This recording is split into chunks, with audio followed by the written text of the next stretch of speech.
Not going to waste no time today. A Monday live stream isn't something we're used to, but what is going on for the state fans, Seminole Nation, and the 863 tribe?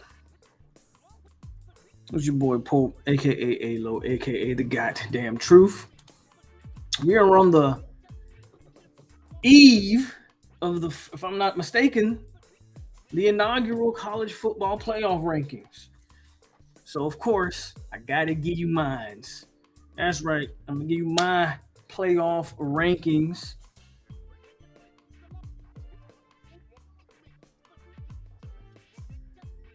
Going to give you my playoff rankings tonight. And then we're going to talk some football. Guess what? Next year's schedule has already been dropped. Next year's ACC schedule has already been dropped. So we definitely going to talk about what the schedule looking like for Florida State next year.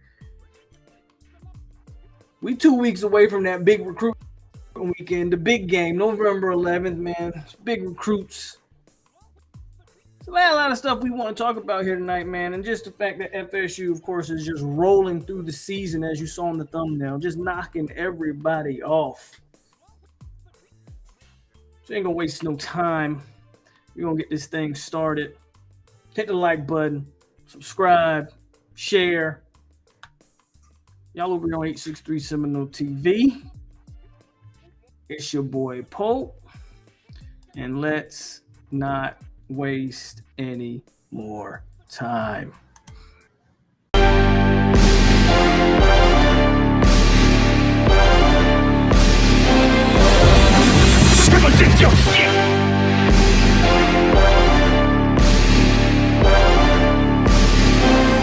Need a horn in the drum roll.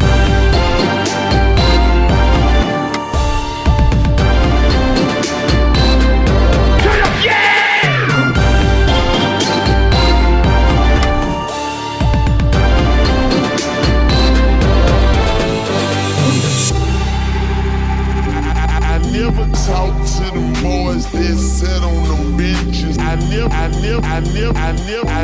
talk to them boys that sat on them benches. I was in the game on 4th inches.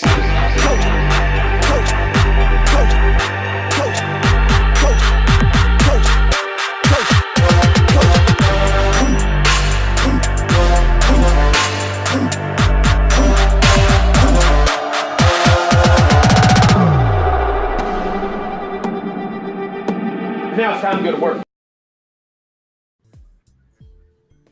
All right. Hey,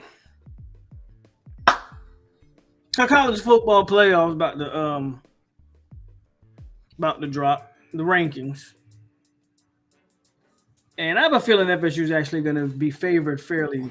I actually think, believe it or not, we're going to be favored in these rankings coming up on tomorrow. I believe they drop tomorrow.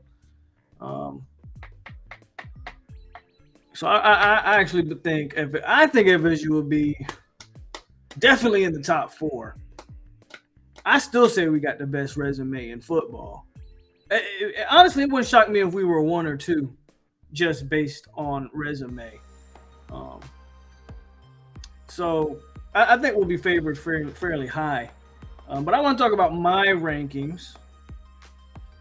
But before we talk about my rankings, let's go over this real quick, because this came out not too long ago. As a matter of fact, let me see if I can find it, and I'll actually bring it up here on the screen. I have it on my phone, but let me see if I can find it. See if I can find the schedule, man. Interesting schedule. I want to see what you guys think about it. Actually, it's going to show everybody's schedule. Should be able to find it. Hold on. Our favorite website has it posted, so we should be good.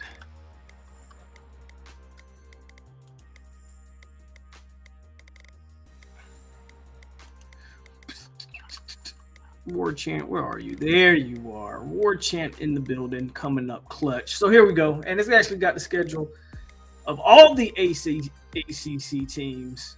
So we're gonna go ahead and bring this up on the screen. Corey Hall, what's going on with you? And while I bring that up, might as well do a quick roll call, man. Again, hit that like button. Mr. Wolf, Island Boy, Todd Pope. I always highlight this one because I don't even try to pronounce it. Pretty Noel Girl, T. Murray, Ronald Smith, Marco, our resident Louisville fan. We still might end up seeing them boys in they better beat Virginia Tech this weekend, though. But we still might end up seeing Louisville in the ACC championship. Mickey Mason, how you doing? Gaming Wizard, Panama Jack, Matthew Rawson, Florida State Love, Peter Shields, No Sir Not Me, Boxing Monster, FSU Tony, Corey Hall, KCS, and James. Was good with you. Let me. No, not that.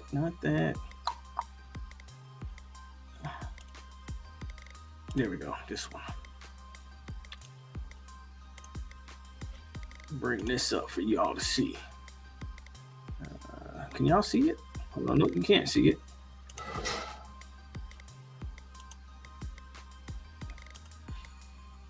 Oh, that's because I didn't add it. Duh.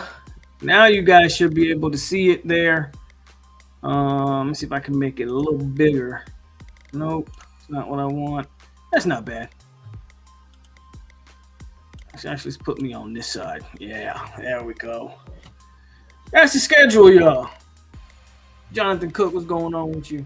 Pissed EO. That's how you pronounce it? Pissed EO. Got it.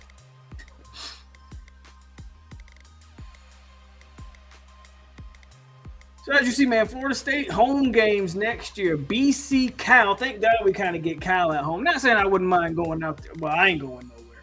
I'm not saying it wouldn't be kind of cool to see FSU on the West Coast, but for the inaugural one, I mean, tough to beat Cal, to come all the way from Cal to Florida. But hey, you get Cal at home. Clemson, North Carolina. And then away we got Duke, Georgia Tech. That's going to be, I know we played them last year, but I kind of always miss playing Georgia Tech personally. So I kind of like the fact that, you know, we get to see maybe Georgia Tech more often. We get to go to our home away from home. You got Miami, and then you got Dallas. I wish I could make that game, man. If I was going to be in the area next year, I would definitely go to that SMU game. Fortunately, I am not going to be around here that time. That sucks.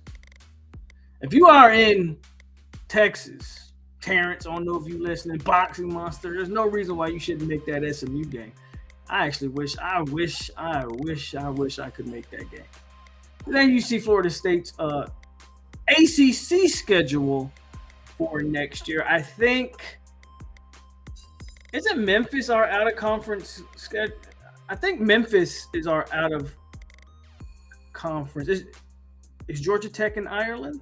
They do have an Ireland game. Yeah, I think Georgia Tech is.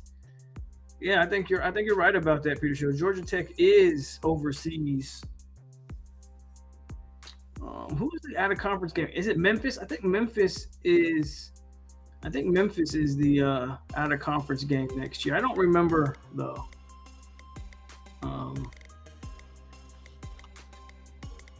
Yeah, Memphis. I thought so. Not a strong schedule next year. Let's just keep it a buck. I mean, Boston College, I think, is going to be an interesting team going forward with their quarterback, and they should build off of this year. They're not a bad team.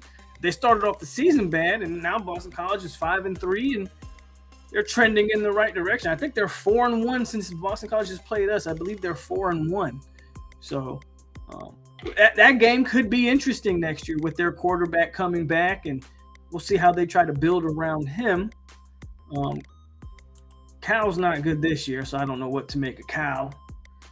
Clemson's going to be interesting, man. I'm not going to sit here and tell you that Clemson's going to suck again next year, but what I will tell you, they're going to have a lot of looking in the mirror next year. This offseason, they're going to have to take a long, hard look in the mirror to try to figure out how they right the ship before they go down. I won't say permanently, but before they have one of those 4 or 5 year runs like we did. Like Clemson's teetering on that, and they need to figure it out. Clemson has a lot of questions to answer this offseason.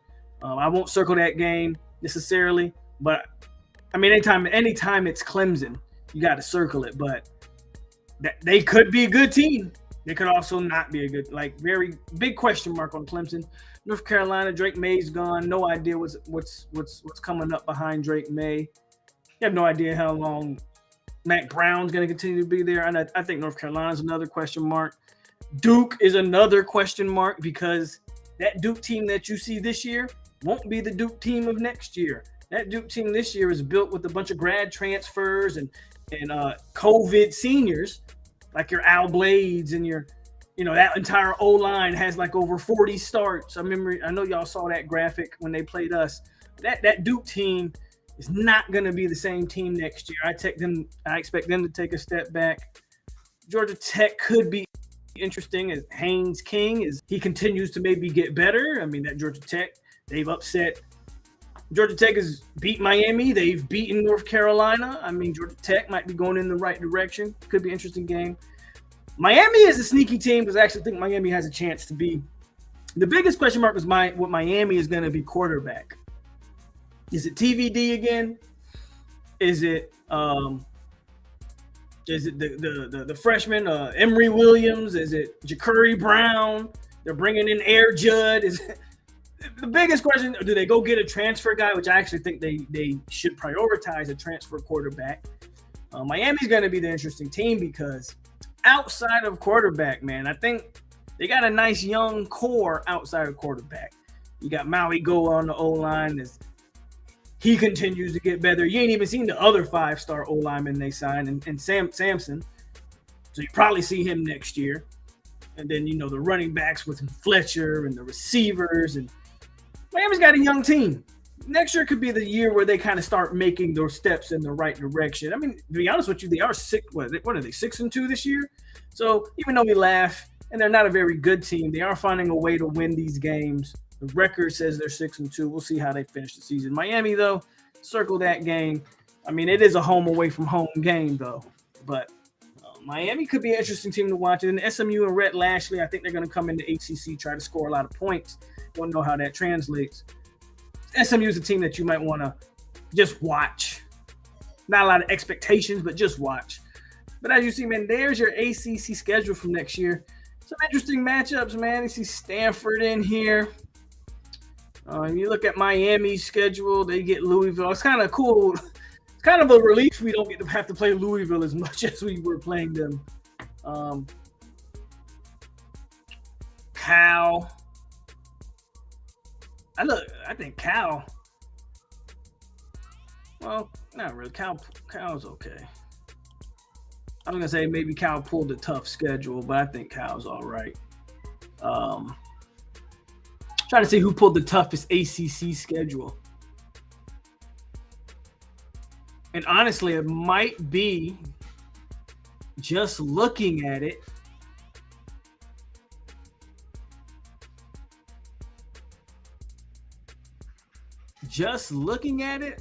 I would argue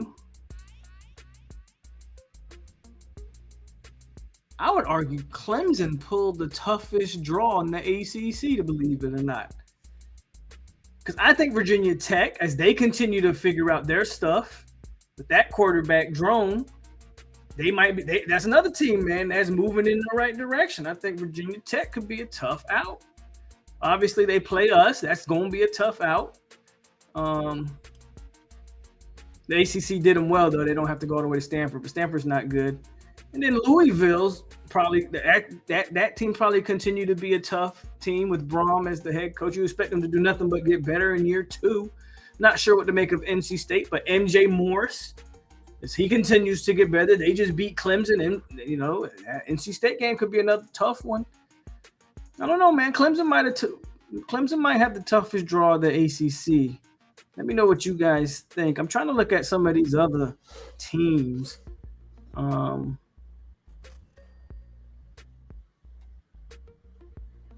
I don't know. Cuse don't really have it easy either, because Cuse got Georgia Tech, Miami, Virginia Tech, Boston College, and NC State.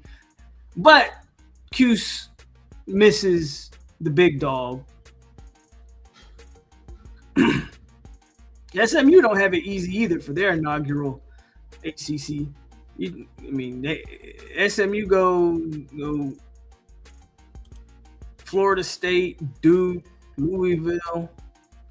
I think for the most part, though, man, I think a lot of this stuff is spread out fairly even. So, yeah, I just wanted to give a look at the ACC schedule, let y'all peep the schedule, get y'all's thoughts on the schedule. Brom resorted back to his pass-happy tendencies with 52 passes in the rain, 3 turnovers, and a pick 6. I told him to burn that playbook. I believe Mike Nobello is from Dallas, Texas area, so the SMU game will be a homecoming for Mike. I really wish I could go to that game, man. 2 weeks. You better take care of NC State this week, Kainze. Yes, 2 weeks. We spanking ass, but you just pay attention to the team that you just got to play this week. They coming off a win, and they didn't really, they didn't struggle with Virginia. They beat the mighty Clemson Tigers. What's up, Insane? Man, what's up, man? What happened the other night, bro? You went over there on T2Y channel and you turned up on them, man. I was dying laughing listening to that. Like, what happened, bro? What's up, Insane? Insane went over there with some animosity on his chest.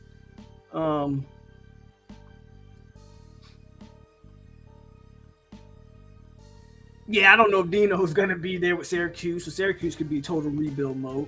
Then again, I also made the point of, what's the point of firing Dino? If you're Syracuse, who's a realistic hire?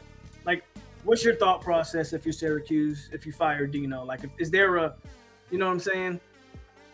I'm not so sure. I'm not so sure, so.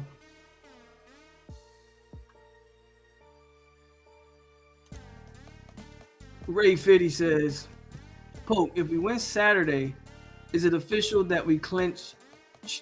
Yeah. You beat Pitt and you're home free.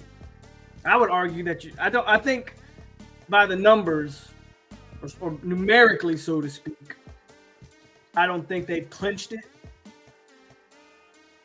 Though, as I think about it, Pitt's your last Pitt and Miami are your last two ACC games. So for the most part, I mean, you've already beaten Duke. You've beaten everybody that you could possibly be in a tiebreaker with. At worst, you know, you're limping into the ACC title game. But yeah, Pitt definitely clinches it. Our non-con isn't hard next year. Like I said, it's Memphis and Florida, and I don't know if there's a FCS school squeaked in there. I know Memphis and Florida so far is a non-conference schedule.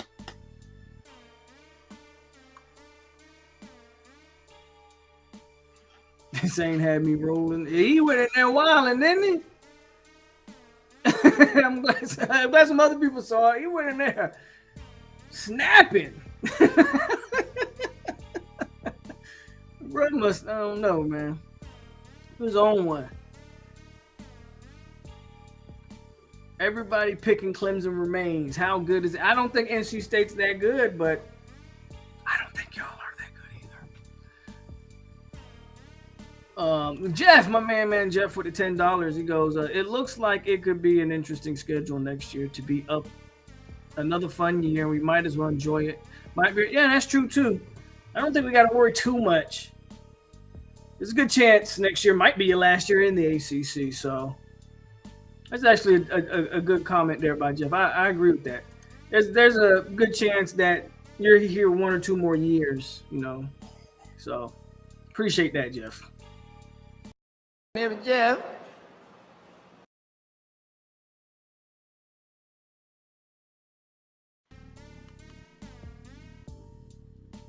We play Notre Dame next year? We do? I didn't know that.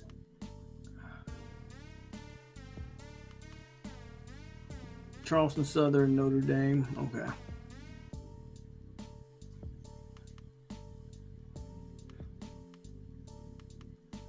I mean, it's insane mob.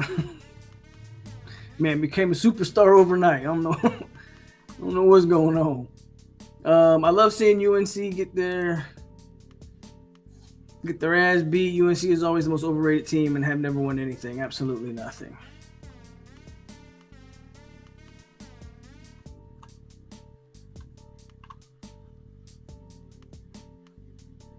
Oh yeah, if you asking that question, you was drunk or something. If you asking that, you don't even remember that night. I mean, you was on one. He was lit. Had a couple too much Hennessy or something. If you asking that question, yeah, you don't even remember, y'all. He went straight over there and snapped.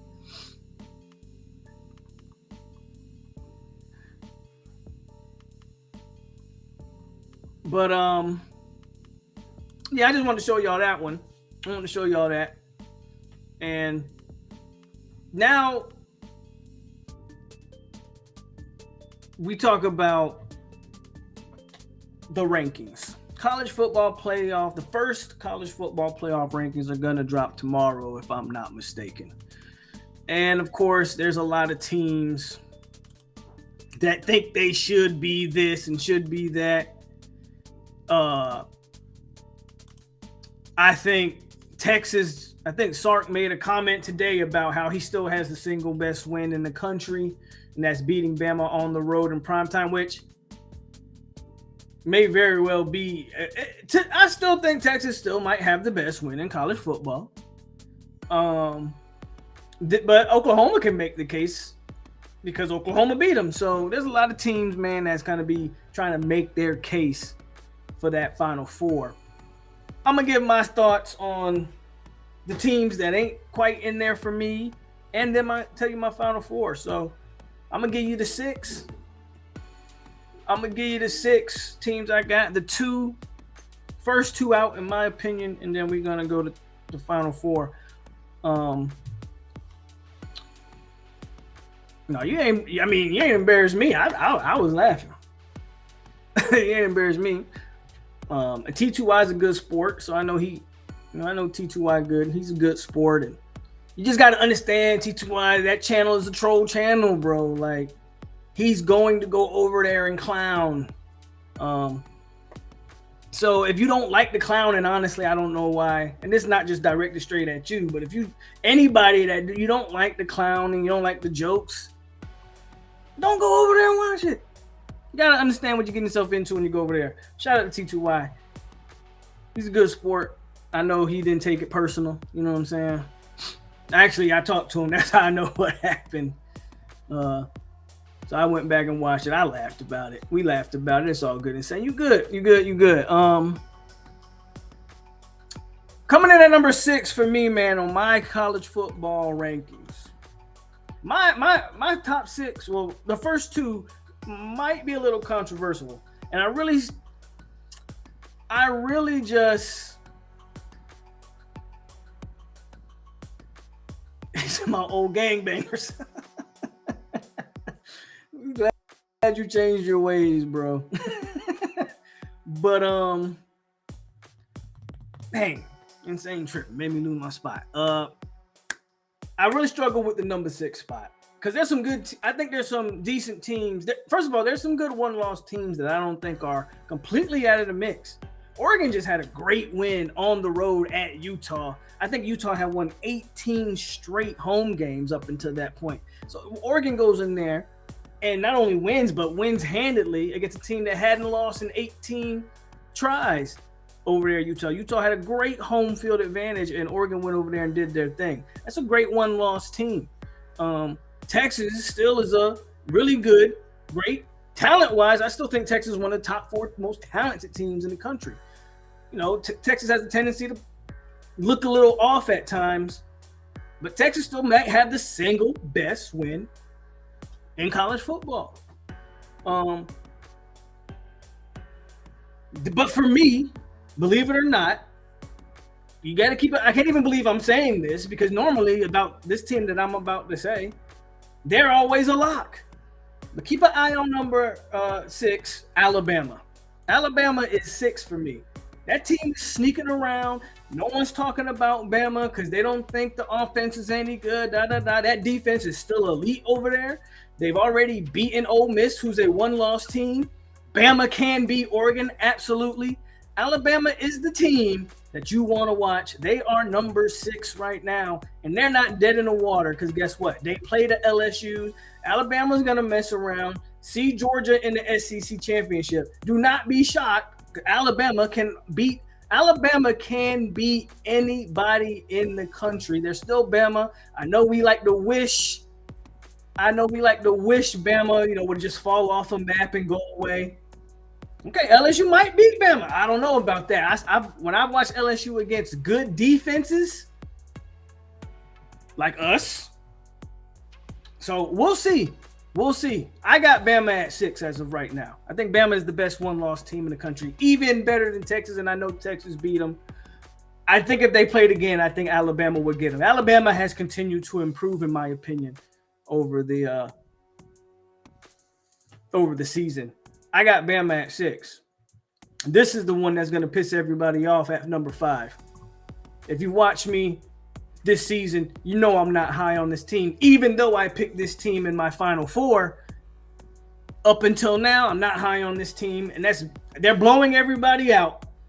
But, man, they have the worst schedule in the Power 5, bar none.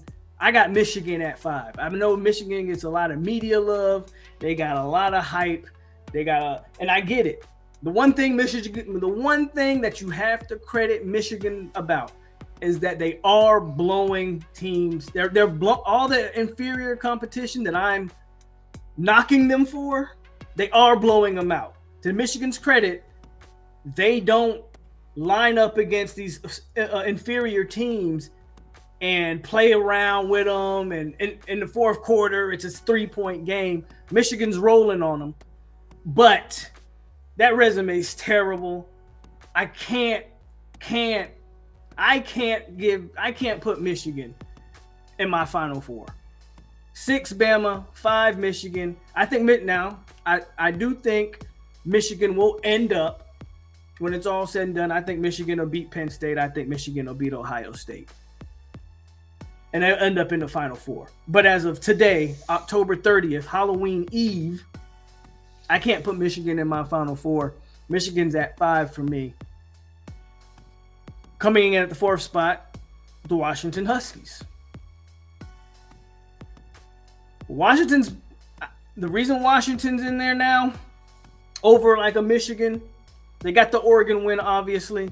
They're undefeated. You got to give credit to teams that are actually winning. They are undefeated.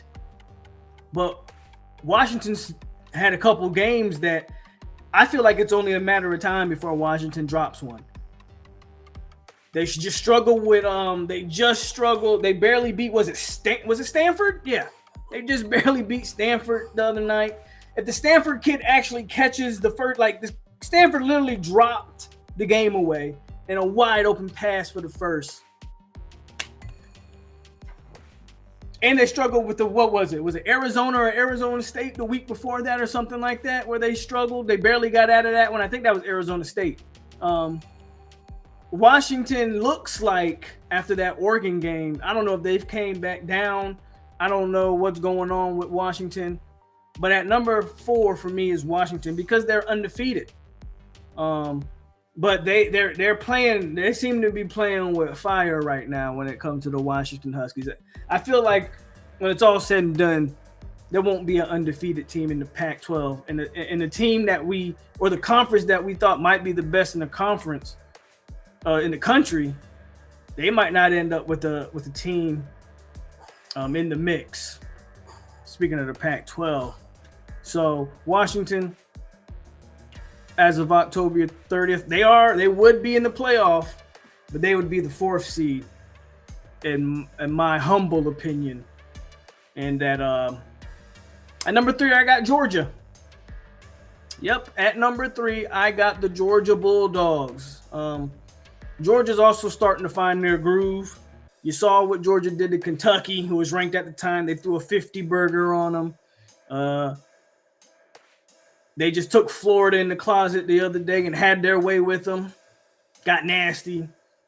Florida went to the police department, filed a assault case. It got pretty bad over there. And I'm not saying that like Florida's a good team, but I mean, when you look at Georgia, man, you know what Georgia is.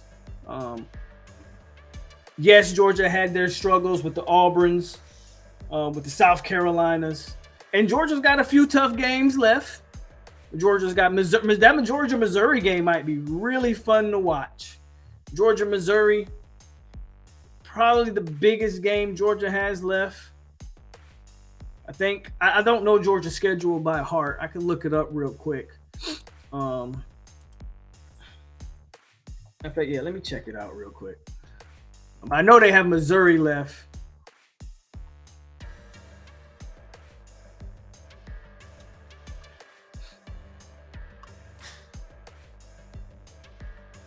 Missouri's actually this weekend, so that's a huge game, man.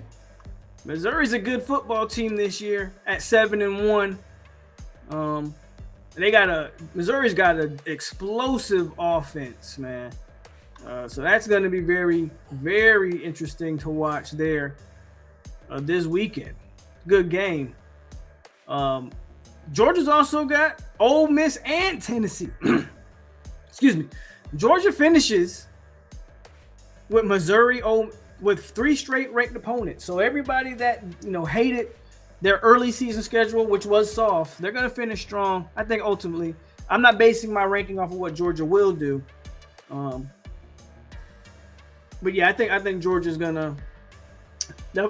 They could easily drop one of these games, but we'll see. But as of right now, I got Georgia at number 3.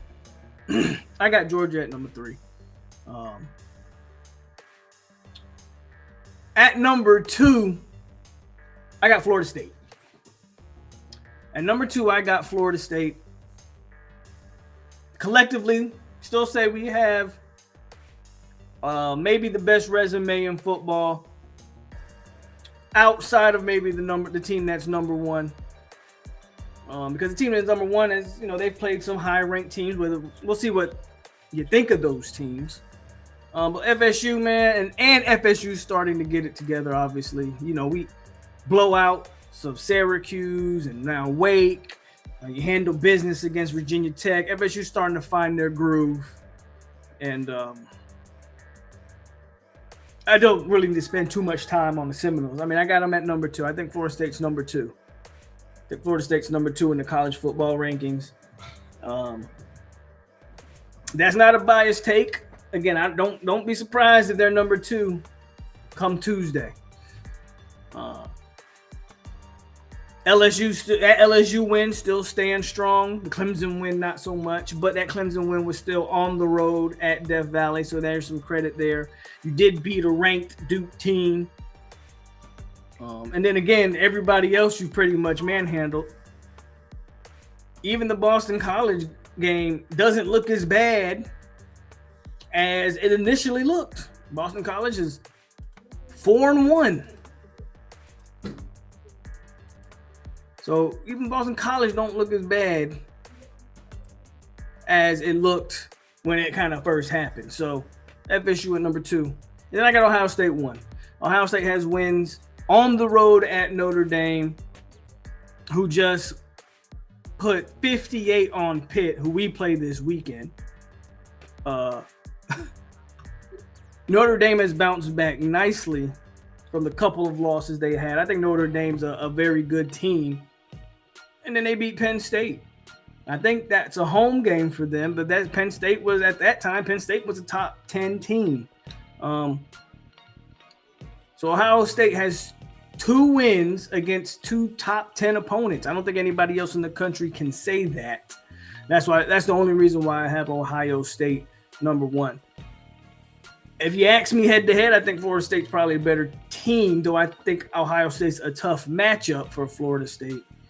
But Ohio State has 2 top 10 wins, and I don't know, again, there's no one else in the country that can say that. And and even if even if I think that Penn State is fraudulent, which there's a good chance that I think that, at the end of the day, they were still a top 10 team. So, I mean, there's people that would say LSU's fraudulent, but FSU's going to count that win, right? So I got to count it just like I would count it for Florida State. That's a top 10 win. I got to give it to Ohio State. And there you got it. That's my 1 through 6. Ohio State, FSU, Georgia, Washington, Michigan, Alabama might be the surprise for a lot because I got Alabama at 6. I think people are sleeping on the Crimson Tide. And I'm telling you, the more you keep sleeping on them boys, we're gonna wake up in late December and Alabama's playing meaningful football. I'm telling you. Let me go to the comment section because I know I've been talking a lot, and I've seen the comment section moving here a little bit. I've seen some Miami fans show up that I ain't seen in a while, so I want to give them some attention. Yeah, right here, Lenoris. Lenoris came in to show some love and talk about, man, if Miami don't pay attention to the Wolf Pack, they gonna be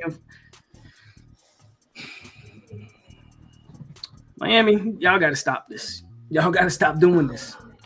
Y'all just went life and death with Virginia. Y'all got to stop doing this.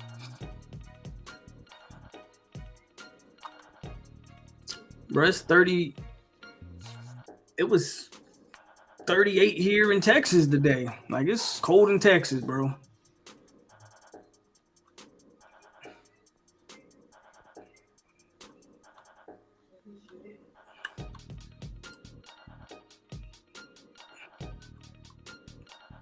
I just want us to beat Miami and UF. Yeah, well, that's going to happen. So not too worried about that.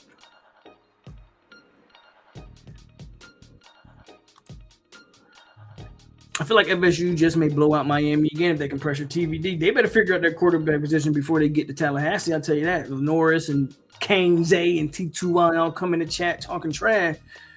You roll TVD out there if you want to. He going to give us 2 or 3. That ain't going to be good.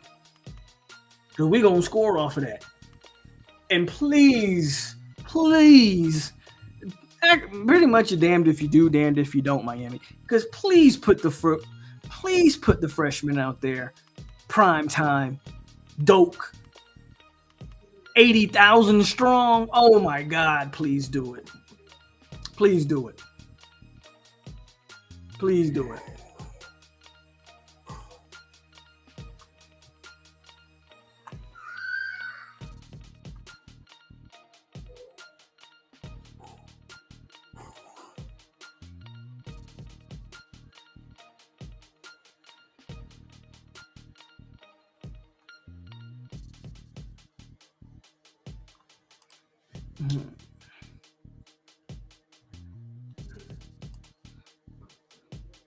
When I go to most stores in Florida, they only have merchandise for 2 teams. Guess who? UF and FSU. I never see Miami merch.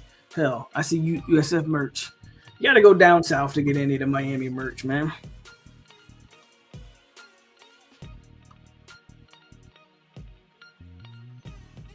Definitely not looking ahead to y'all. Definitely not looking ahead. And even if we are, we still gonna roll over there and Pitt. Even if we are looking ahead, we gonna roll.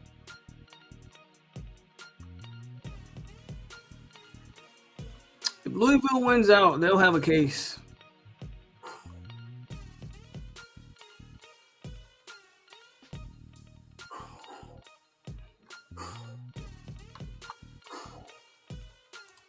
NC State ain't got no offense, but linebacker Pat, yeah, he is a monster, and will be the ACC Player of the Year.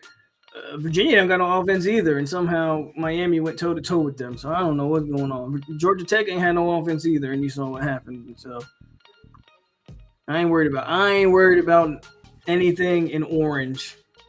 Any team that wear orange, I ain't worried about you for the rest of the year.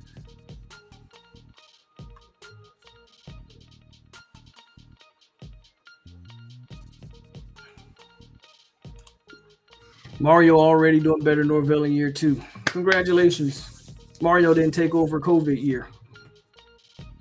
Look at all those. Hey, you know what's crazy? With the exception of Lane Kiffin, look at all those first-year COVID coaches, your Mel Tuckers and all of them. They ain't last too long, did they? That COVID year was a real deal.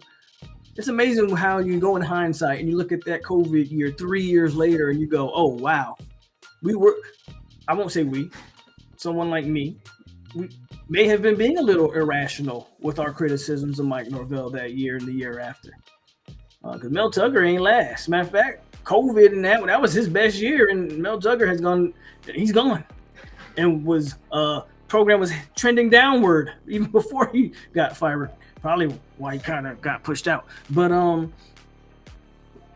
Lane Kiffin's the only one.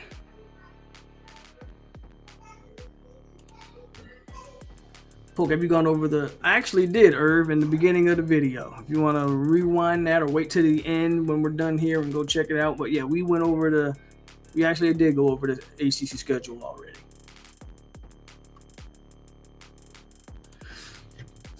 T2Y picks against FSU every week. He's wrong every week. Absolutely. He never owns it. Just keeps on being wrong as if the world doesn't know this.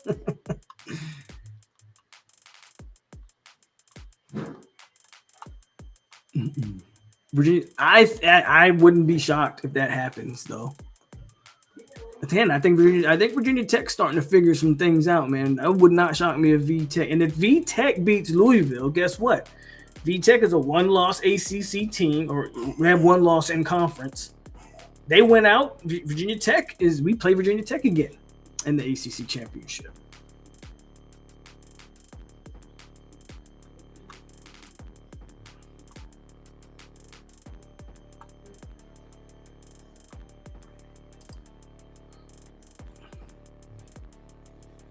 I mean, it can count, can't count. I mean,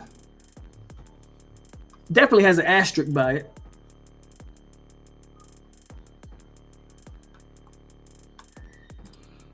Norvell is 19-4 since the 0-4 start in 2021. Miss me with the Mario Norvell comparisons until Mario rattles off a comparable streak. EMG was good with you. He says, POLK is a Norvell expert at kneeling when he does. Norvell is an expert at kneeling. You can't say that about Mario Krista Clown. That's actually what we call him over here, T2Y. Mario Krista Clown. So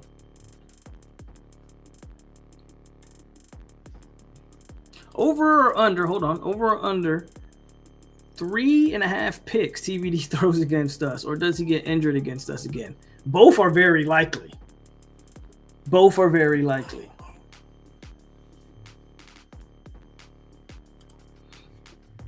I used to hate Mike Norvell, the way he looks lost on the sideline when something goes wrong. But I see he got better players now. But Fuller, I don't know about him. Again, we keep questioning Adam Fuller. Go check his numbers. You realize FSU's only giving what's the crazy stat? Hold on, let me check the stat, courtesy of my man Kelvin for the Built for Playmakers. See if I can find that stat again. And FSU's given up like 3 touchdowns through the air all year or something silly like that. Here it is. Did you know? No, that's the wrong stat. That's Duke stat. Let me find that stat again.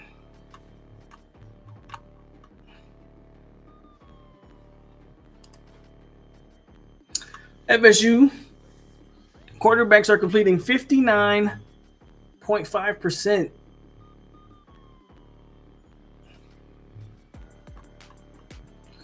FSU's defense is number 1 nationally at only allowing 50. Excuse me, I was wrong.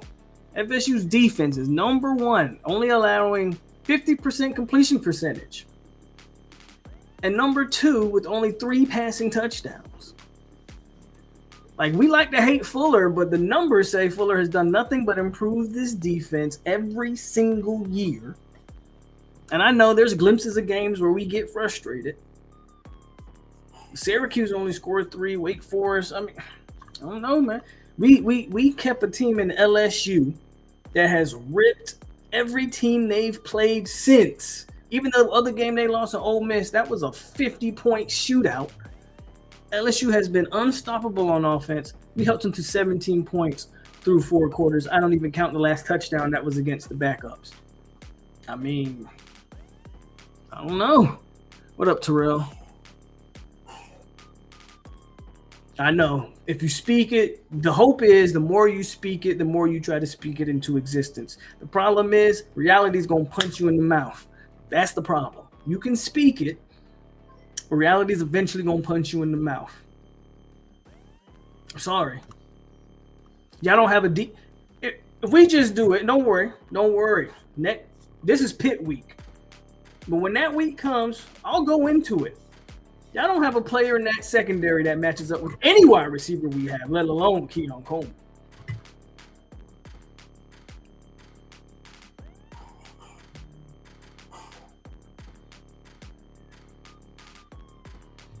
Up until Wake, FSU hadn't allowed up until Wake Forest, FSU hadn't allowed a TD in the second half, with the exception of course, the LSU. Which nobody counts that late LSU touchdown because it was against the third stringers in a 45-17 blowout. Not allowing any second half points up until Wake this past weekend. Come on, man. Gotta stop talking about the defense. Like, I don't know, man. You ain't gotta like them, but you gotta respect them.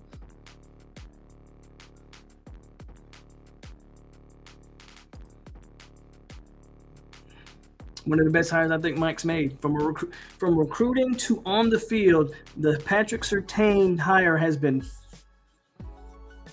paid all kind of residuals, man.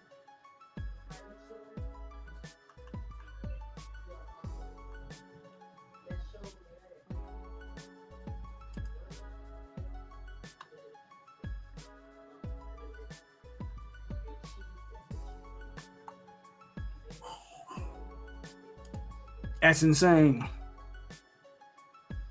Portis for president. Got another Miami. Yo, they like roaches. They coming out. They're coming out around game time. Got a couple weeks. They want to hype it up. I feel you. I feel you, Miami fans. You coming out like some rats and some roaches, trying to get you little crumbs. You feeling good because you avoided a 3-game skid because you beat the mighty Clemson Tigers, which is obviously we broke them. We broke Clemson. When we beat them at home, we broke them, and y'all was picking the bones up after that. So they're coming in, man. They feel good. They scurrying. Only for November 11th, those lights gonna get flicked on, and they're gonna go right back into hiding for the rest of the year, like they always do. It's like clockwork around here. We know they come around and they go hiding afterwards.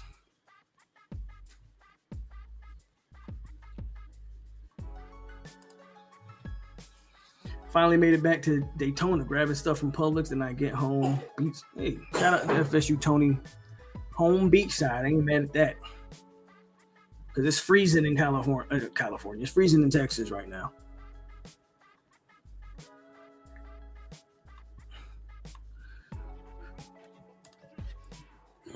You remember Devontae Brown kid? We might dodge the bullet. Yeah, both. I won't say both of them because one of them's a true freshman, so I can't knock him. But the transfer from UCF, everybody's so mad at Fentrell Cypress.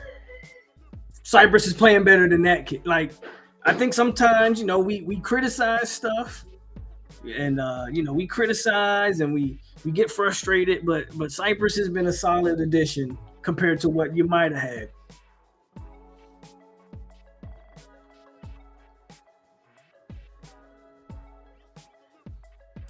Right? All gassed up over that Virginia win. Where, let's be honest, if Virginia actually picks that last interception off, the game, there is no overtime. Miami was able to get that field goal because they dropped the pick. Miami should have lost that game too.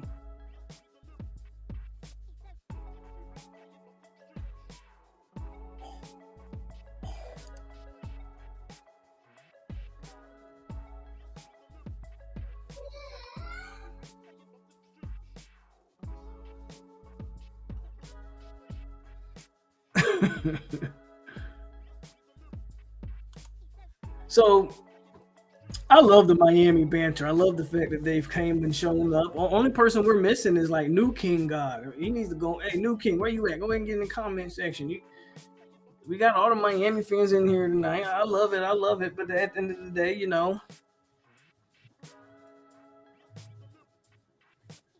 yeah, y'all play Boston College too. I can't wait for that game. Matter of fact, y'all playing the last game of the season. The person who laughs first usually cries later. Be careful. Boston College ain't done nothing but went 4-1 since we played them. Be careful. Portis for president. Be careful. That's all I'm gonna say. Be careful. Oh no, they don't want to talk about Georgia Tech. Or what he's gonna say, oh, Georgia Tech just beat North Carolina. Oh, that's the same North Carolina that beat y'all. You can hear the comebacks before they say it. I love every time this man comes in the comment section because he announces who he is. This is Christopher Lee Miller, the best team to ever win a national championship in 1993, Florida State Seminoles. I love it when he comes through. This is Christopher Lee Miller.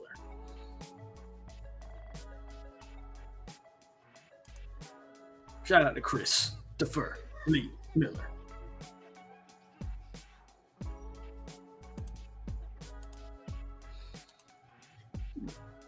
Pitt, man. We got Pitt this week. Of course, Wednesday. Wednesday we'll actually break down the Pitt game. Y'all know what we do on Wednesdays. We'll actually break down Pitt, preview Pitt, pick our players of the game and all that good stuff. But, man, if you look at where Florida State is right now, I told y'all, man, book them tickets to Charlotte and keep those tickets to Houston. Just keep them in the shopping cart. Don't buy them just yet, but just have them hot. Just have them hot, have them ready, because there's not a level on this schedule that I'm seeing that I'm worried about. Florida about to face a gauntlet going down the stretch here. At 5-3, I know they think they're sitting good. Arkansas, they'll probably beat Arkansas, man. Arkansas is not a good team. That's a 2-6 team. Even though Arkansas is sneaky sometimes, man. Like, I've watched Arkansas against A&M, right? They played that Texas A&M. They played LSU tough. They played that Texas A&M tough. Hell, they played Ole Miss. They played Bama tough. Arkansas plays tough, man. Arkansas plays these teams tough. I mean, Bama only beat them by 3. LSU only beat them by 3. Ole Miss only beat them by a touchdown. Florida goes into that game sleeping. They could lose to Arkansas, and then they go on a run of LSU. That's an L. Missouri's going to be an L. And, of course, when you play the big dogs, you taking the L. That's a good chance, man. Florida, there's a chance Florida could lose their last 4 games. They're not guaranteed a bowl game quite yet. They better be Arkansas, or a bowl game becomes highly unlikely for the Florida Gators. I'm just going to tell you that right now. I'm just going to tell you that right now.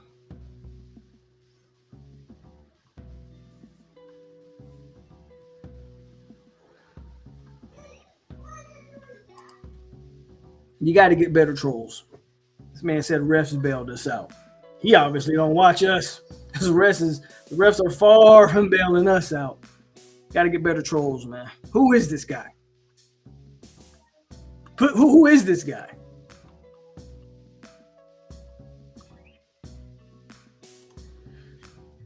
Polk, how much of a difference do you think DJ makes if we make the playoffs? Assuming he is eligible to play in the playoffs. It's hard for me to put anything on that. It's hard for me to put any type of real expectation on a kid who had to sit out the entire year. And now you can look at it one of two ways. I'm almost positive he's practiced this entire year, so it's not like he hasn't been busy and at least going through the motions of playing football.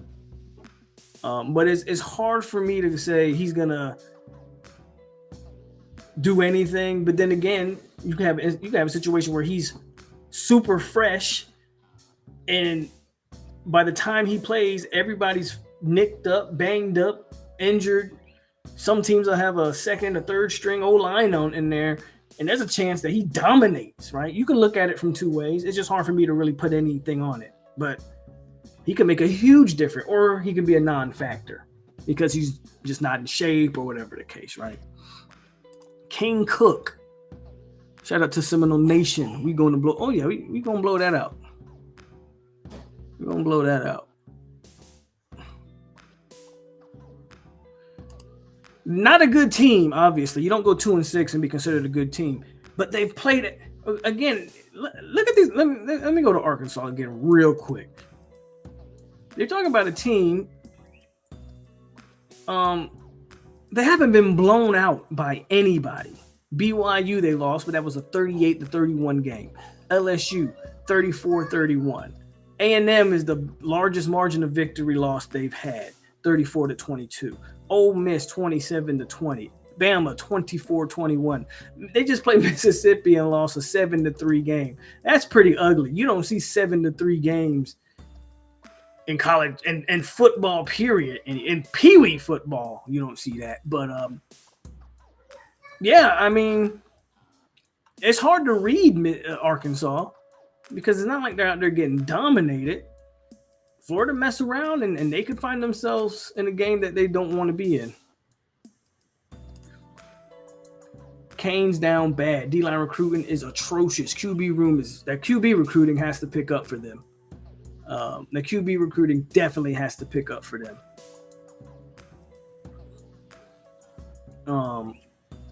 I don't know what their D-line room looks like this year. Luckily, they got Ruben Bain because he obviously was a big time get for them.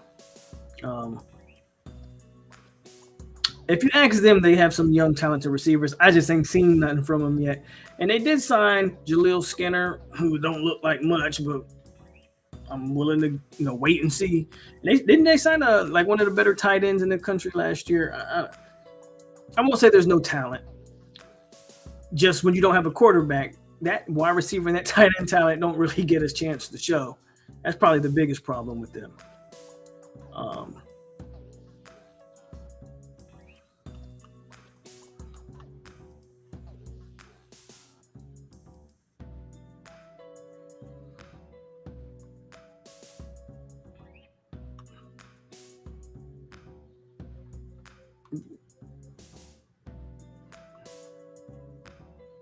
Refs hate FSU. Don't tell them nothing. The man said the refs bailing us out. Don't tell them nothing.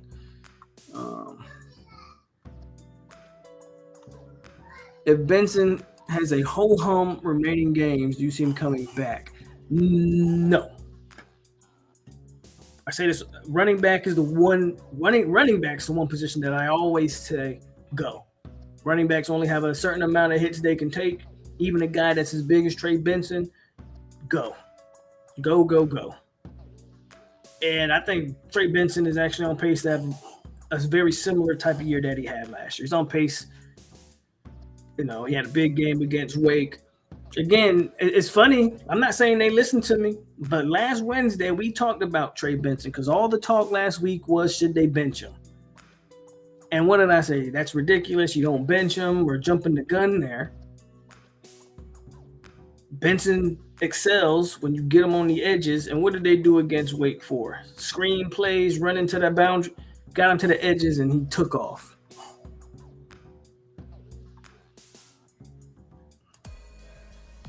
Skinner's not looking too hot. I think Arkansas upset Florida. I can see it, bro. I can see it. I can see it. I can see Arkansas upsetting Florida myself.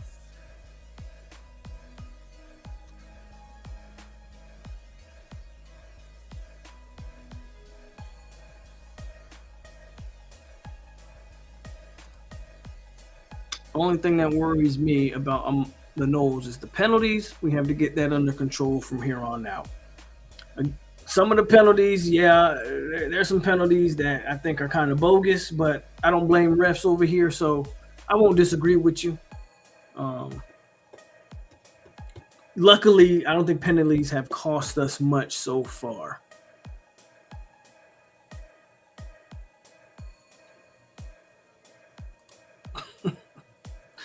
On this day in 1305, William Wallace was drawn, quartered, and executed despite being dead for over 700 years.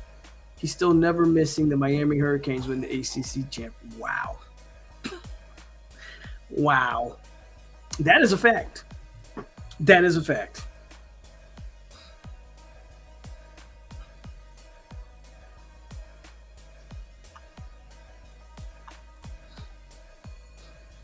What do you think of the proposal to downside? I saw like the concept art of the new stadium. Fans don't like it. I can see why people don't like it. You know, why you're gonna limit the capacity for like some. It looked like a patio or something, right? They're gonna take a bunch of seat outs for patio. I would argue that I'm not a fan of it. But also, I'm not someone that goes to Tallahassee often for those games, so. I think more of the local fan base who actually goes to the games on a, often, they would probably be upset about that. But I saw the concept art of like this. I don't know if that's a restaurant and a patio right there where like a bunch of seats used to be. Kind of pointless if you ask me, but.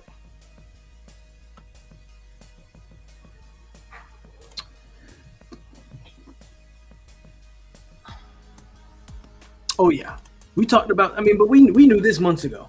We knew November 11th, circle it, and that's because FSU and Florida State are FSU and Miami are. They're still in battles for some key kids, man. I mean, you're gonna have Jeremiah Smith. You're gonna have this all the big three from Shamadad. You're gonna have them there. Lawayne McCoy, I'm sure, is gonna be at this game. Any kid from South Florida, Jamari. All of these South Florida kids, they'll be at that game. They'll be at that game.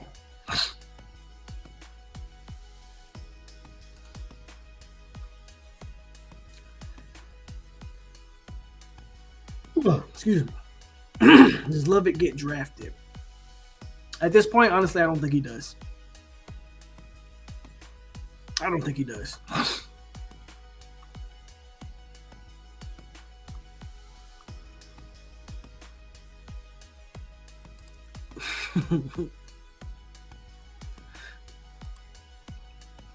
That's definitely got to be a priority. Is the bathrooms.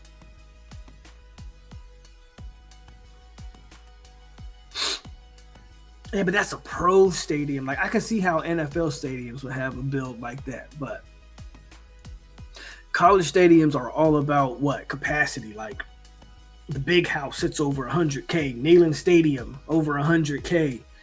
The Horseshoe is like 90K. You know, I don't know why if you want to take away, like I don't know why you're not trying to expand it from the 80 that it is now to 85, 90. You're actually, I don't think a college stadium needs that type of renovation. But it ain't my money. And if it's looked at as like premier facilities, hey, who am I to argue with it? You feel me?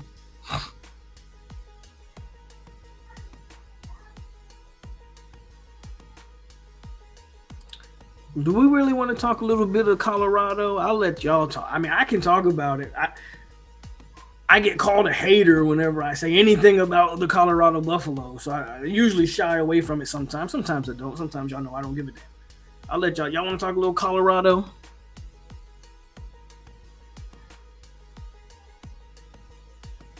Right. I don't understand the spending the $200 million and downsizing. I don't know why we're not.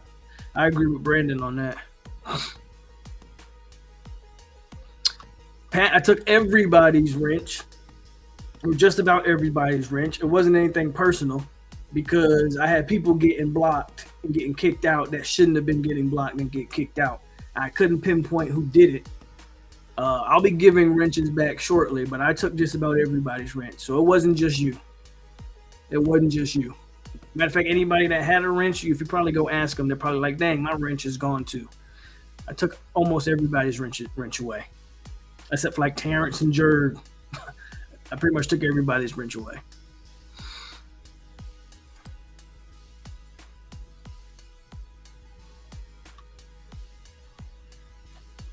I think he came back, man, because you remember by the end of last year he was hurt. The expectation, I think, was for him to come into the season healthy, and he hasn't really been healthy this year either, unfortunately for him. I think that was the expectation.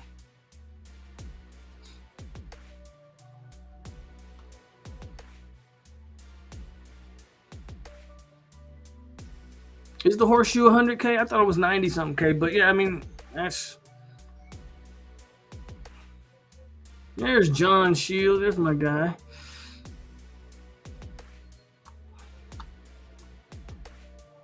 See, Boxing Muscle was the first one to tell me I'm tripping because I took his wrench away too. He probably the one that was blocking people that shouldn't be blocked.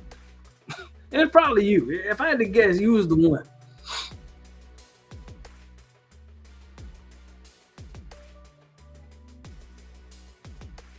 I'm not a kicker. Wrench me. I'm gonna be giving wrenches out again. I just gotta figure out who was doing the foolishness. Probably was Boxing Monster though. Yeah, they were block happy, Marco. That's why I took the wrenches away. They was blocking good people.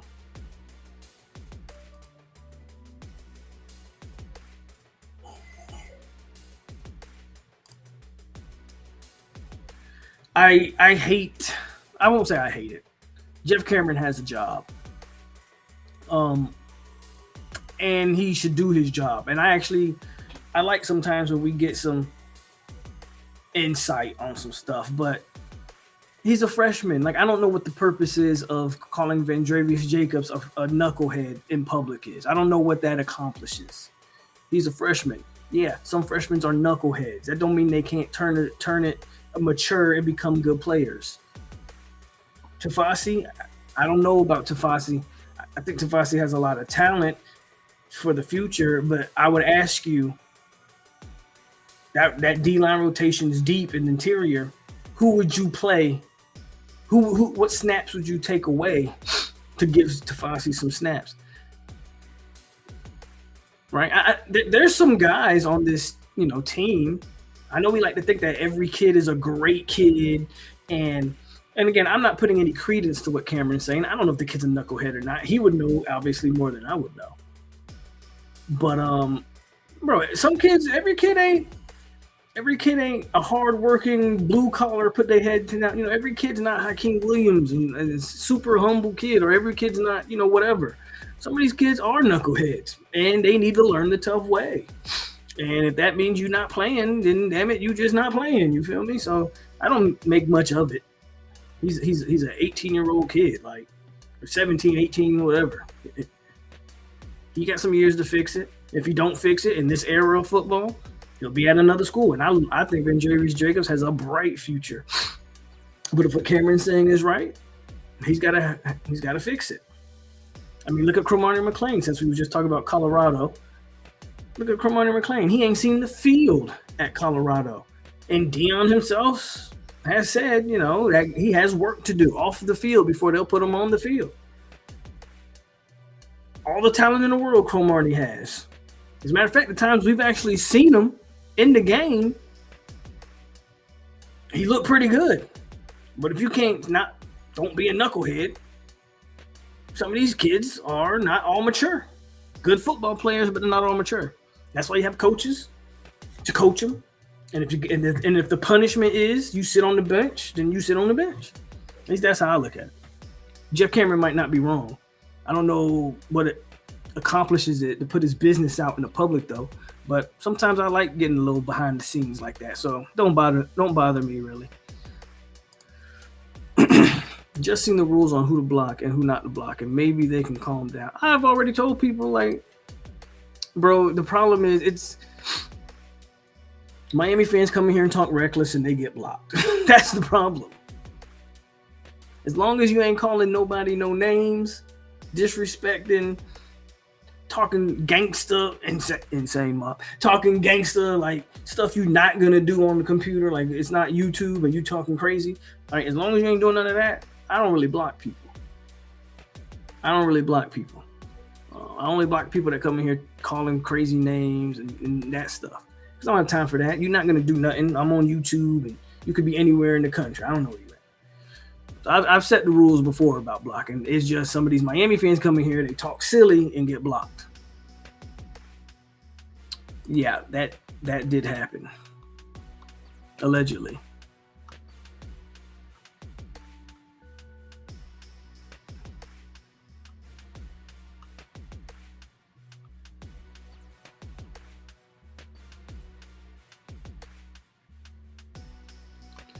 Let's talk a little bit about Deion, because I see y'all talking about Deion in the comments. And I'm going to just say this. Nothing about what's happening should surprise anybody, if we're being honest. We spoke about Colorado before the season started, and I will admit, when the season started, they looked a little better than I anticipated. At least offensively, they looked a lot more cohesive. But what was the first thing I said, even after the TCU game? The O-line and D-line are god-awful. As the season's worn on, as fatigue and depth take place, it's not a shock to me that Shedeur Sanders can't drop back without getting punched in the mouth. None of this is shocking to me. Everybody let that one TCU game go figure. TCU turned out to be a terrible team this year as well. Everybody let the one TCU win make Colorado became the biggest story in college football because of that win. Who else did they beat? Nebraska and Colorado State. Like, people took those wins and made it into something that it wasn't. And as soon as this team faced teams with actual fronts and started bringing pressure, Colorado turned into the team that we all kind of envisioned. Deion will be lucky to win one more game this year if you look at that schedule. I'm not sure there's another win on his schedule. They cannot keep Shedeur Sanders upright. Shedeur Sanders is a good quarterback. I still stand by that. I don't care what anybody says. I think that kid can play. But if that offensive line reminds me of those James Blackman, DeAndre Francois O-lines. They can't keep him upright to save his – they can't save his life. Shedeur is literally running for his life every snap. They can't run the ball for more than 10 yards. They don't run the ball well. They can't block them. That's not a recipe for any type of football. Football 101 is to at least be able to play defense and run the ball with some consistency. And they can't do either one of those. Colorado's they may not win another game. And this shouldn't be shocking to anybody. At the end of the day, it's still a successful season for a team that had one win last year. And now they're probably finished with 4 or 5 wins this year. But they're not going to make a bowl game. They're not going to make a bowl game. I'd be shocked if he found a way to make a bowl game. And I still stand by that. If they can find a way to make a bowl game, give Deion Coach of the Year. That's insane, Tyler. That's absolutely insane. And we got, 5 more games to play or something like that, right? 5 or 4 more games to play. It's absolutely crazy. That's the issue with what's going on in Colorado. That is what it is. That ain't hate. That's just the facts. Now, as far as what Dion said about, I have a little bit of problem with what Dion said about his offensive lineman at the end of the game this past Saturday. The reason I have a problem with it is you literally turned over 60 plus players in the transfer portal from Colorado. So every O lineman that plays for you were handpicked. You picked them.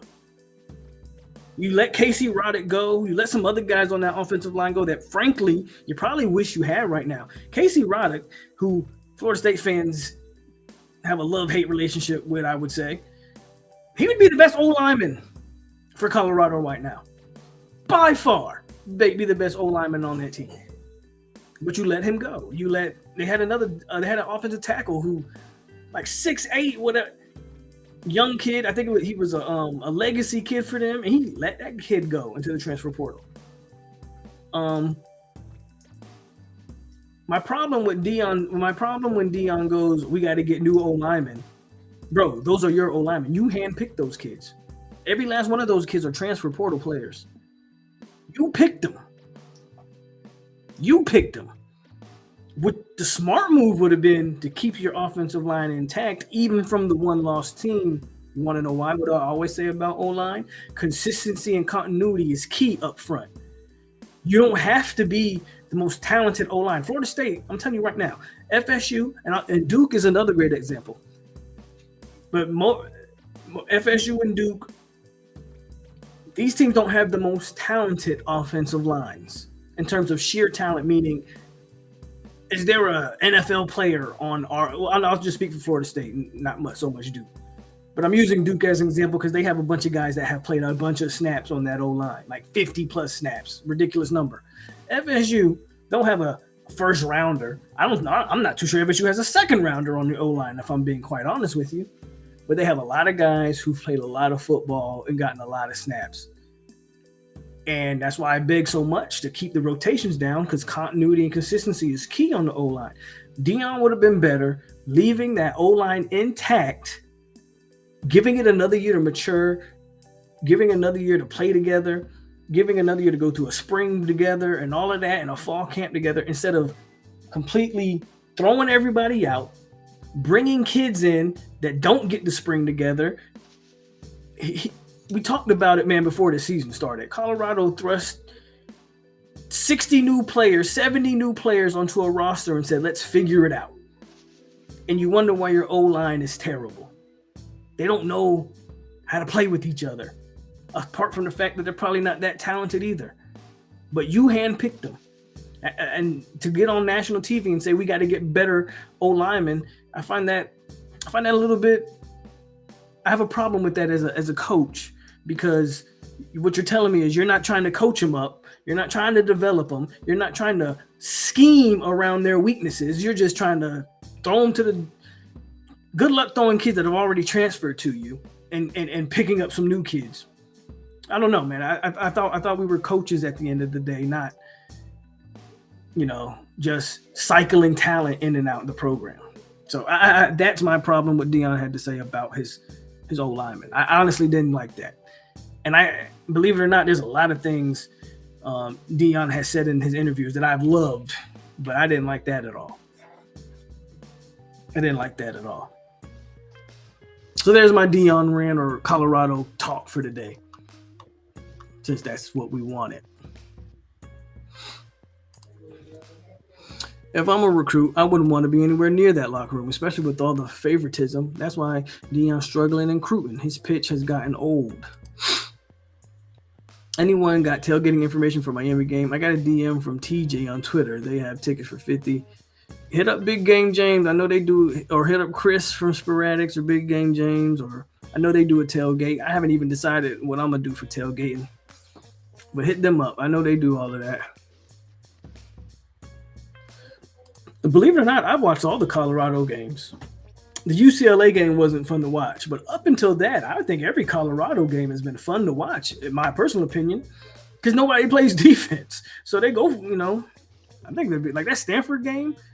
That Stanford game was incredible to watch. I actually think they're fun to watch because when you don't play defense and all of that, and Travis Hunter is a joy to watch. Man, that kid is the real deal. So I watch all of Colorado's games personally.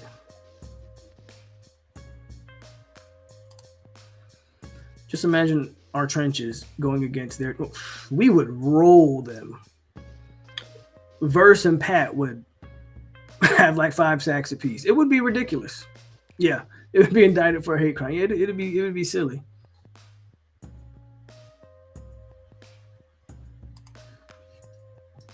Our maybe the O line, or maybe the O line for Colorado is Willie Beamish and not blocking for him, whatever reason. That's a heck of a conspiracy theory that they wouldn't be blocking for their potential Heisman caliber quarterback. I don't know if I can buy into that. I legit think those kids are trying. I just don't think they're that good. I don't know why they would sabotage Shedeur and Deion Sanders like that. That sounds like some interior stuff going on there. I don't know.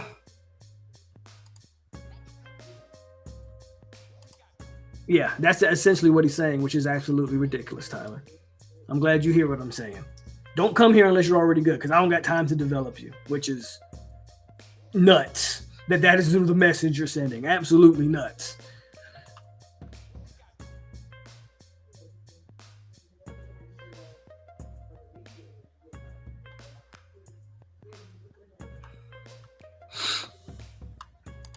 You're probably not wrong with that one. You're probably not wrong. I mean, I think Bless Harris, if he's healthy, can sneak in a 3rd or 4th round, but you're probably not wrong with that. Our true elite talent, the Armellas, the Lucas Simmons, and Earlys, those guys are coming. Keandre Jones is one, though, that, again, if he can get on the field, I think that's another 3rd or 4th round guy as a guard. But for the most part, I think you're spot on with that. That's a great question. I have no idea how many sacks they gave up last year.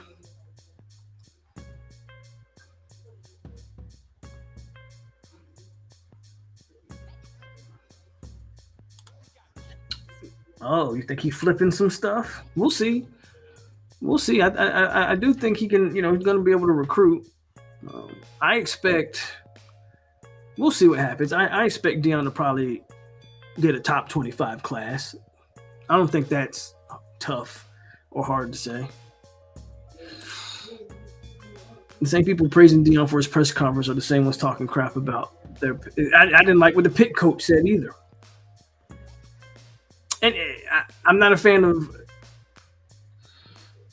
especially in today's era of the portal, it just hits different when a coach says, like, my players suck. Like, coach them up, coach. Coach them up.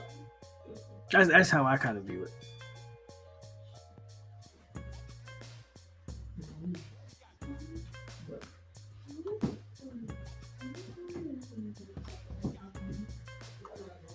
You got LSU or Bama. I got Bama, man. I got Bama.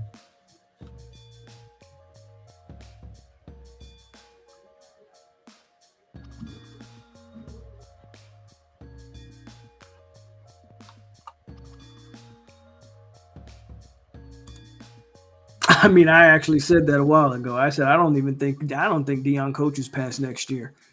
So that kind of, I said that at the beginning of the year. I said I don't think he's sticking past. I think he's only here for Shedeur. And once Shedeur graduates, Deion's gone. I don't think he stays at Colorado. Definitely not for no long term. Which makes sense why that is the message that he's preaching. Don't come here unless you're already good, because I'm trying to win now. The problem is that's you can alienate people that way.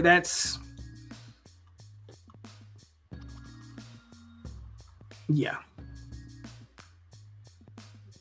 Keon Coleman was built in a factory. Fear the spear, go Knowles. Hey, shout out to Dustin Hart, man. Hit the like button. Shout out to Dustin Hart.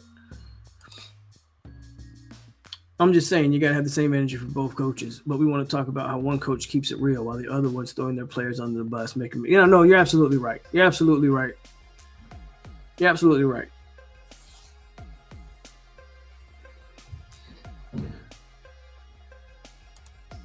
No, I don't know if you watched the beginning of the video, but I think Bama's a sneaky team. I think everybody's sleeping on Bama. Everybody's acting like Bama ain't one loss team. I know you say just joking, but I'm just saying I'm picking Bama. I think Bama's a team that everybody. Bama's that team. Bama's the New York Yankees. Bama's the Los Angeles Lakers. Bama's that team that everybody wants to see the downfall. Everybody wants to see that team fail. And it looked like this year, like Bama wasn't going to be that good. And Bama is sneakily beating every single team on their schedule. And they're getting better. Bama hasn't lost a conference game. They've only lost to that Texas team. And they've beaten Texas A&M, Mississippi State, Arkansas, Tennessee. I just have a feeling, mainly because I'm a fan of Bama's defense. I think their defense is still one of the top 3 defenses, especially talent-wise, in the country. If you told me they shut down LSU's offense, that would not shock me. That would not shock me. And I'm going to be honest with you. I think Bama's the one team that matches up with Georgia, pound for pound, inch for inch. I think Bama can beat Georgia in the SEC championship. I can't say that about an Ole Miss or an LSU, right? I think Bama can. I know it was a joke. I'm just explaining it. I got to go with Quan, just based off, I guess, by too early for Keon. I'll just go with Quan right now, but it wouldn't shock me if in the NFL that guy's legit. That's kind of as far as Quan and Quan's gonna go. We're gonna have to see how his Keon's NFL tenure goes, because Anquan was a beast. Yes, they will. Absolutely, they will. And I know I think an SEC team. I said an SEC team will. The only way that doesn't happen is if Washington remains undefeated. But then again, Michigan and Ohio State are going to cancel each other out. So FSU stays undefeated. Washington would have to stay undefeated. That's it, though. I'll say this. Texas will have an argument. If Texas was to finish the year with 1 loss and beat Oklahoma in the Big 12 championship with the win over Alabama at Alabama, and that's their only loss, and Bama was to go in and beat Georgia, who do you think the committee would put in? That's a tough one. Texas or Alabama?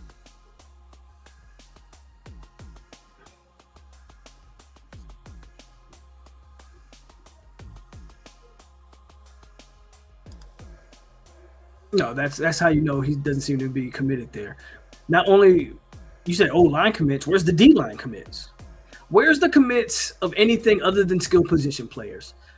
If we keeping it 100, he's only getting commits from people that can benefit his son. I hate to say it that way, but it's all skill position. I don't see any top tier D linemen, top tier O linemen,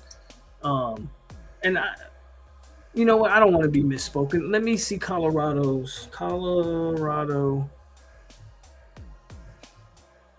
247. I just want to look at. I just want to see what they got. I just want to see real quick what the 2024 class has.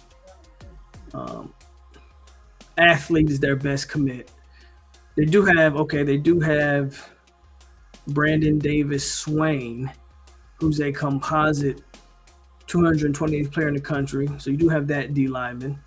Shout out to him. Omar White's another D lineman they have, who's a 4-star, but he's the 400 ranked player. So they got some D linemen. They have no O linemen though. They actually got 3 D linemen that are decent. 2 of them from Georgia. The majority of what they got though, man, is they have 1 interior O lineman. They have an edge guy who has good measurables. He's 600th ranked player in the country. So he's got some guys. I mean, we'll see how they finish up. No linebackers to speak of.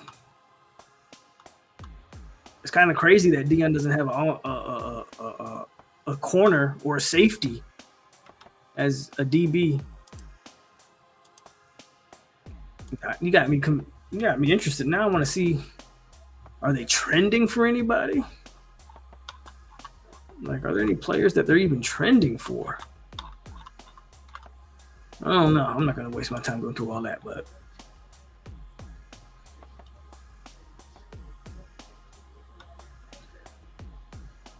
I'm trying to tell you, man. Y'all don't sleep on it.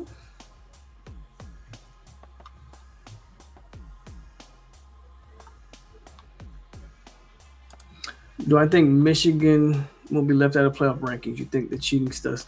I don't think the cheating stuff is going to factor. I don't know. I don't think it's a big deal. Maybe other people do. I don't think it'll affect them this year. If it does affect them, it'll affect them in the next year. And because the media loves Michigan, if you just go listen to the media, they don't penalize Michigan for that soft schedule. They don't penalize Michigan for anything.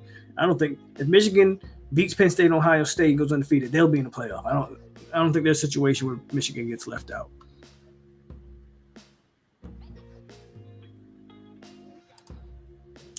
Bro, Keon has a great case for number 2, but I just keep it a buck with you. Like, Marvin Harrison's really good.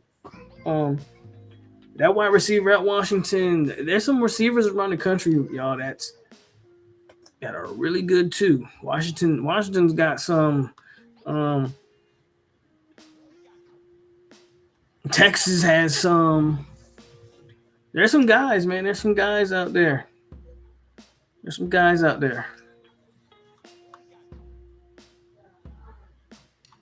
But if you told me Keon was number 2 in the country, I'm not going to argue that. I'm not going to argue that at all.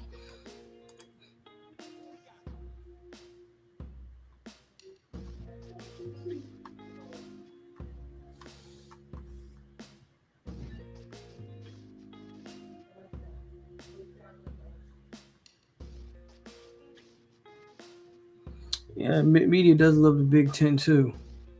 And I don't think the Big Ten is as good as it's been in previous year. Yeah, the kid from what there's some guys out there, man. There's some really good receivers out there. Hell, Keon's teammate isn't a slouch by any means. I mean, Johnny's not just some run of the mill. I mean, Tez Walker at North Carolina, that kid's legit. It sucks that we didn't get to see him play. You saw what he did against Miami in one game. Like, there's some guys out there, man, that can play. Remember all the people saying we should have hired Deion? Where are they now? I'm so happy we didn't go out sad and hire the head of the circus. You know, I don't want to say it's a circus, but there are some clown stuff going over there in Boulder, Colorado. I find it interesting or weird that his team got stolen from again. Because if you remember, and I'm just going to bring in some history, and then I'll leave it alone because I won't be on here too much longer. We've been on an hour and 30, so it's almost time to get on that a bet here. So I'll finish off with this. I'll let y'all think about this. When Deion Sanders got stolen from, which later came out that he didn't get stolen from, but someone had just moved his stuff. But when Deion Sanders had got stolen from and Jackson State, they blamed Jackson, Mississippi. Oh, the area is terrible. you know what they were saying. That's why black people can't have nice stuff, because y'all steal from such and such, and Dion's doing all of this for the community, and we stealing from him, and this stuff wouldn't happen at a predominantly white institution. This stuff would only happen at a HBCU. That was all they said. All of that about Jackson, Mississippi. That was even one of the reasons why they justified the man leaving so early. Remember, one of the problems I had with Dion leaving wasn't that he left. And it wasn't that he went to Colorado. I actually loved the move to Colorado. I thought it was a very good move.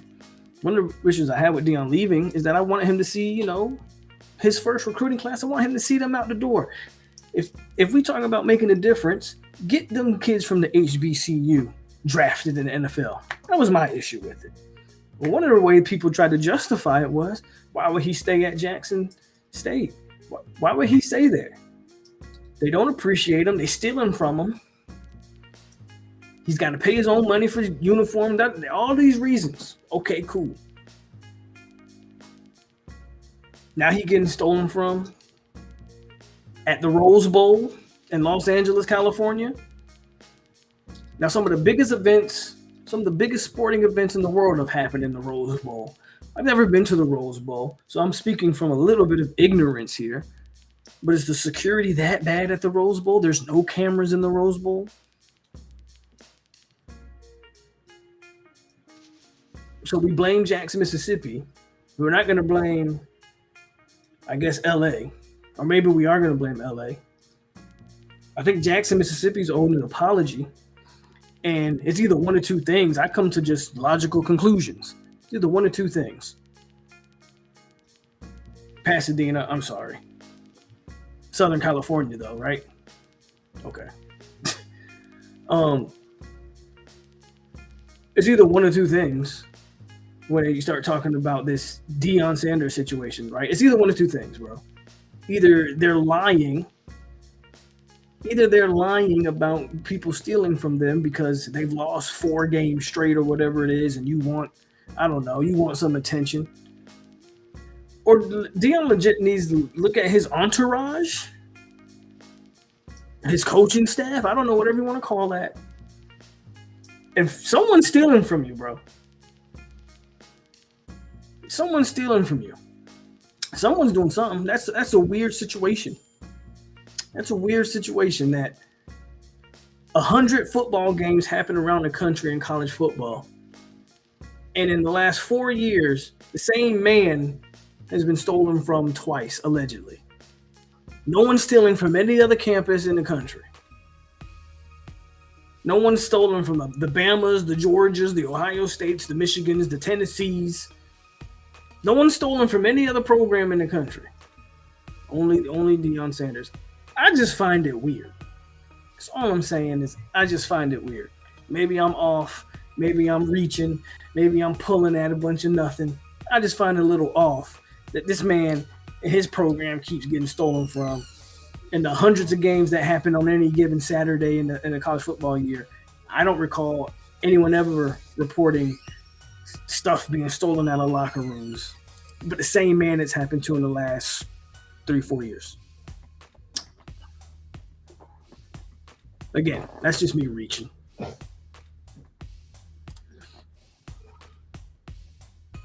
What's up, Jeff, for the $10? He says, knock on wood, we haven't had any real serious injuries. Our O-line's been pretty banged up. But I think we're healthy for the most part. I agree. We're probably going to win another AC title. How many does Miami have? Oh, yes, 0. Like even Jeff throwing shots at the Miami fans. Jeff.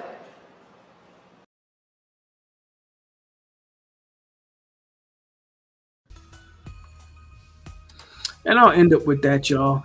With King Cookie said that was clearly an inside job. You just can't run up in UCLA locker room and take anything without you. To me, it seems like it's either an inside job or, again, something being embellished, because it doesn't make sense to me either. But with that being said, y'all, I appreciate you on this Monday night. Decided to get a stream out here and kick it with y'all for a little bit. But I'm coming right back at y'all on Wednesday as we're going to talk some Pitt football as we preview FSU versus Pitt. It is a road game. It is I think it. Somebody correct me if I'm wrong.